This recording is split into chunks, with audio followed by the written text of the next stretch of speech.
Hello students, good morning to all of you. So आज हम करने जा रहे हैं एनसीईआरटी क्लास 12th का फिजिक्स का यूनिट 1 का प्रॉब्लम 1.15 से लेकर के 1.18 तक सॉल्व।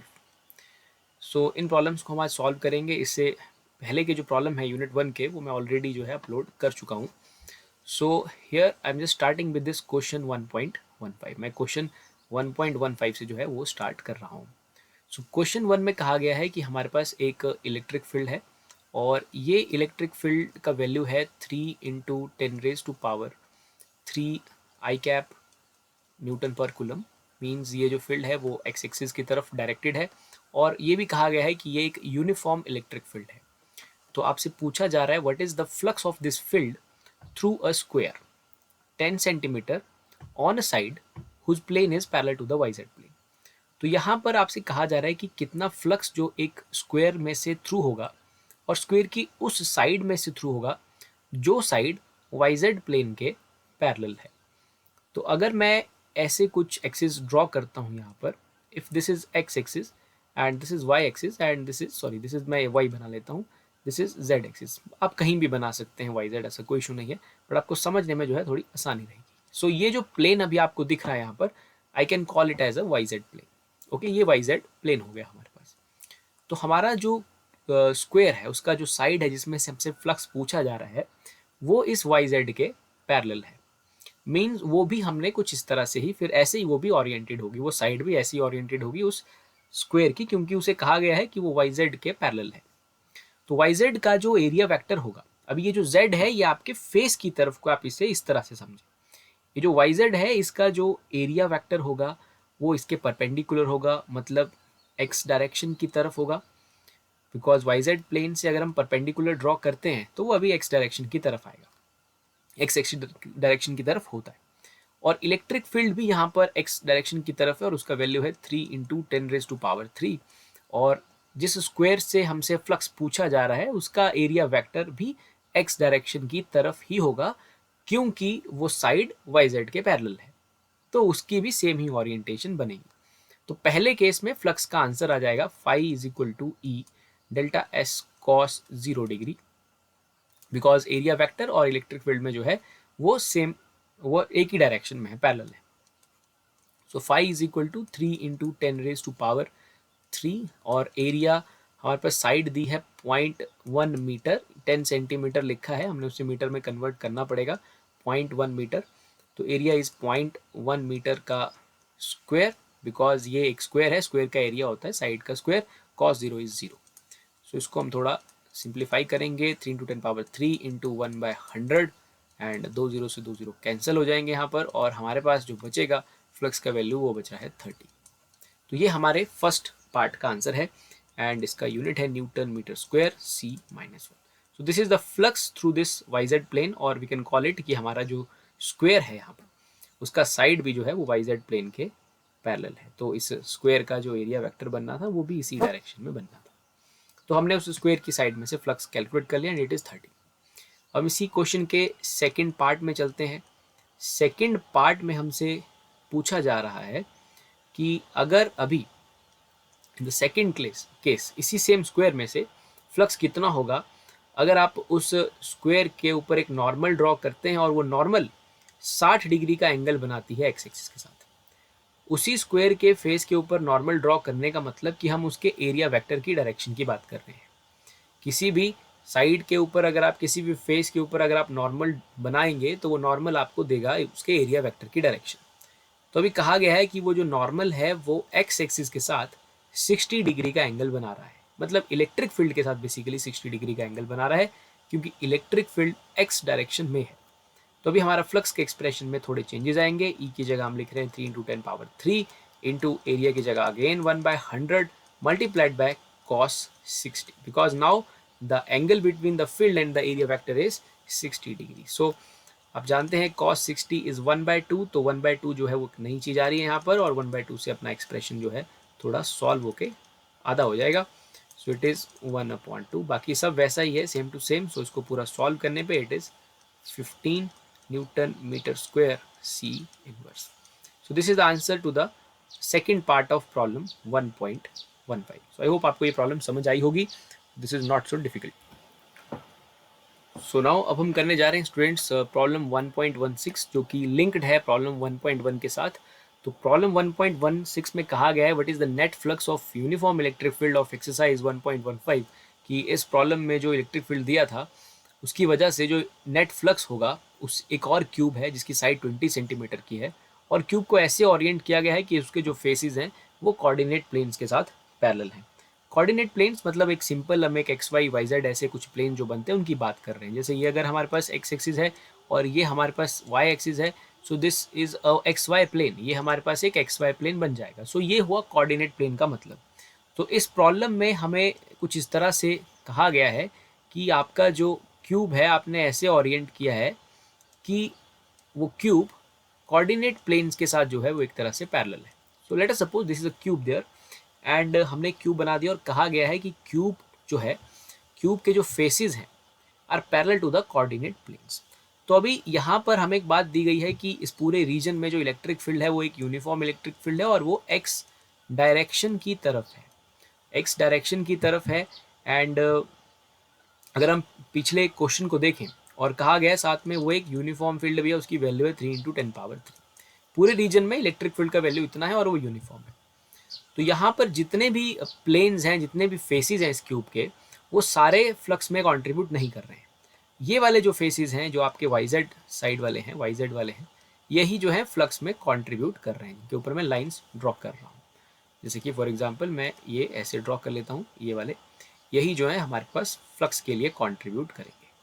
तो पूरे रीजन में जो फील्ड है वो यूनिफॉर्म है. तो हम दोनों ही फेसेस में से फ्लक्स की कैलकुलेशन कर लेते हैं. तो फ्लक्स की फेस का एरिया दोनों का सेम होगा. That was z, late us suppose that was y and that is x.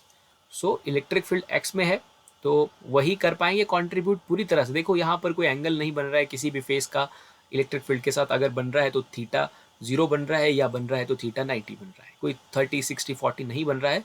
तो यहाँ पर जिनके साथ 90 एंगल बन रहा है वो फ्लक्स में कंट्रीब्यूट नहीं कर रहे हैं. जैसे ये ऊपर वाला फेस है ये फेस नहीं कंट्रीब्यूट कर पाएगा क्योंकि इसकी डायरेक्शन ऊपर की तरफ को होगी इसके एरिया वेक्टर की ऐसे ऊपर की तरफ और इलेक्ट्रिक फील्ड ऐसे है. तो थीटा 90 हो जाएगा. तो सिर्फ ये जो मैंने ग्रीन किया है ये वाले फेसेस यानी कि वाई जेड जो है वही कंट्रीब्यूट कर पाएंगे फ्लक्स में. ओके. सो यहाँ पर हम इलेक्ट्रिक फील्ड कैलकुलेट कर लेंगे. पूरे रीजन में इलेक्ट्रिक फील्ड सेम है और वो डायरेक्टेड है एक्स की तरफ. तो ये वाला जो सरफेस है इसका एरिया वेक्टर ऐसे बाहर की तरफ होगा और इस सरफेस का एरिया वेक्टर ऐसे बाहर की तरफ होगा.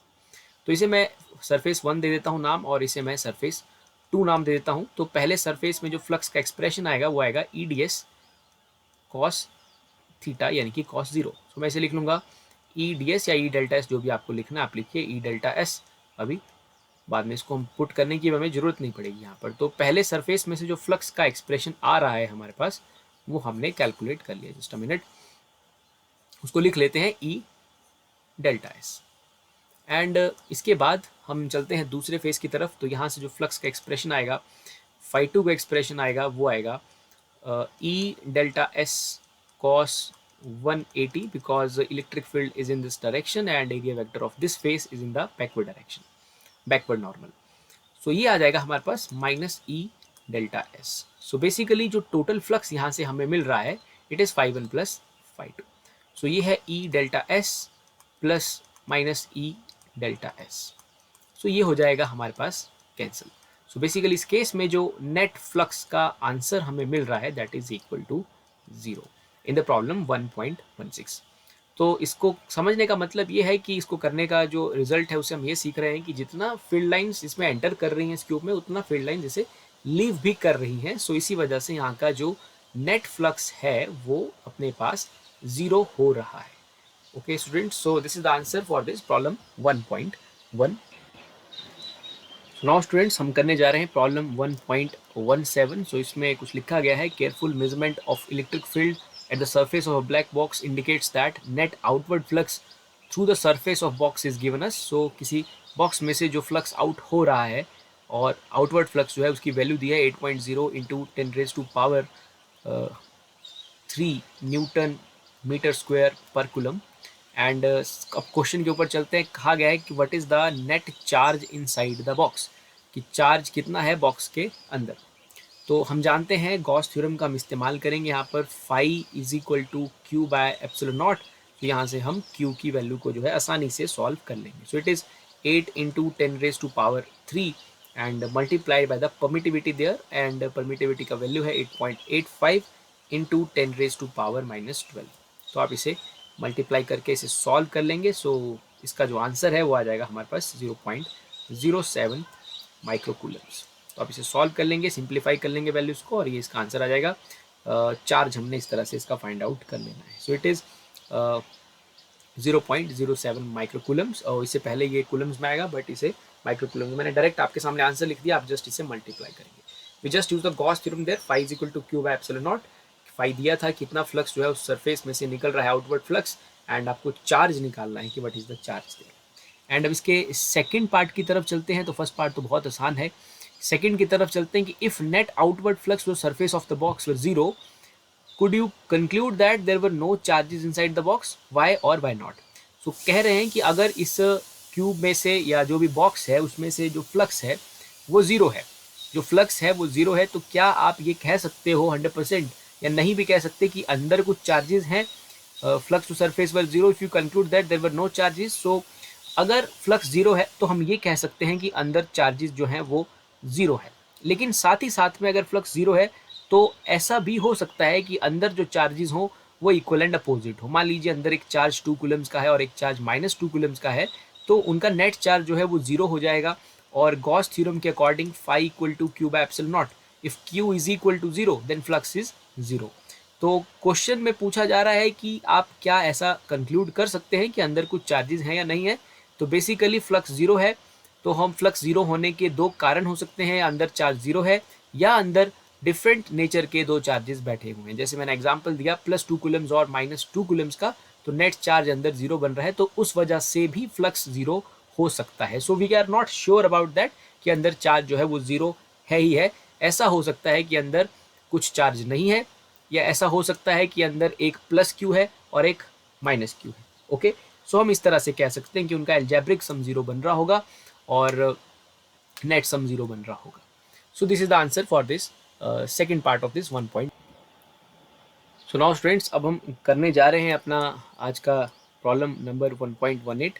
एंड प्रॉब्लम नंबर 1.18 में अगर आप ध्यान से देखें तो यहाँ पर लिखा गया है कि हमारे पास एक पॉइंट चार्ज है 10 माइक्रोकूलम का and is at distance 5 centimetre directly above the centre of a square. So basically हमारे पास एक स्क्वायर दे के रखा है और ये कहा गया है, और स्क्वायर की साइड्स भी दे के रखी हैं 10 सेंटीमीटर 10 सेंटीमीटर, और एग्जैक्टली स्क्वायर से 5 सेंटीमीटर ऊपर 5 सेंटीमीटर ऊपर हमारे पास एक चार्ज को रखा गया और उस चार्ज की वैल्यू है 10 माइक्रोकूलम्स। और आपसे पूछा जा रहा है what is the magnitude of electric flux through the square.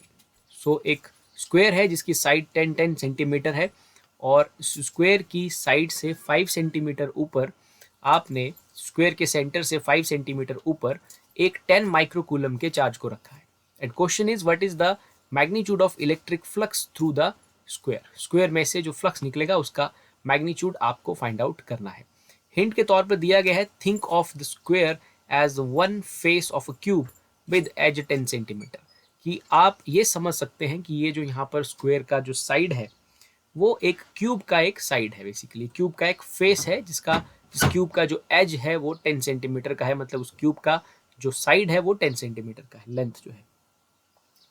तो इस क्वेश्चन को करने के लिए हम यहाँ पर एक इमेजिनरी गॉसियन सरफेस बनाएंगे और वो जो गॉसियन सरफेस बनेगा वो एक क्यूब बनेगा। बेसिकली वो जो गॉसियन सरफेस बनेगा वो एक क्यूब बनेगा। आपको हिंट के तौर पर भी लिखा गया है कि आप इमेजिन कर सकते हैं, जैसे आप अब इसे इमेजिन कर लीजिए, ये हमारा वो स्क्वायर था जो ब्लू कलर में हमारे पास यहाँ पर दे के रखा है, जो कि ब्लू कलर में दिया है, तो आप इसे इस तरह से इमेजिन कर सकते हैं। यहाँ पर हम इसकी बात कर रहे थे और इससे 5 सेंटीमीटर ऊपर जो था, इसके सेंटर से 5 सेंटीमीटर ऊपर कहीं हमने यहाँ पर 10 माइक्रोकूलम के चार्ज को रखा था। तो हमने इसको एनक्लोज किया, एक गॉसियन सरफेस बनाया और एक क्यूब बनाया बेसिकली।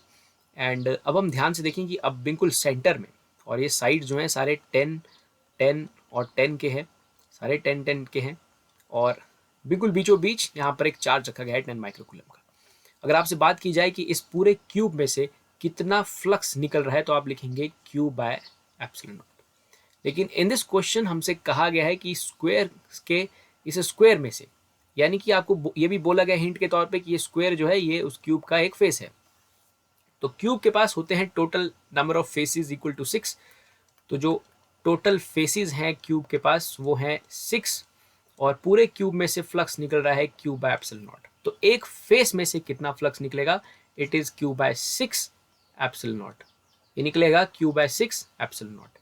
तो this is the answer for this question. अब आप यहाँ से अपने वैल्यूज को सब्स्टिट्यूट करके अपने आंसर को कैलकुलेट कर सकते हैं। तो क्वेश्चन में Q की वैल्यू दी थी 10 माइक्रोकूलम, तो आप यहाँ पर इसे सब्स्टिट्यूट कीजिए।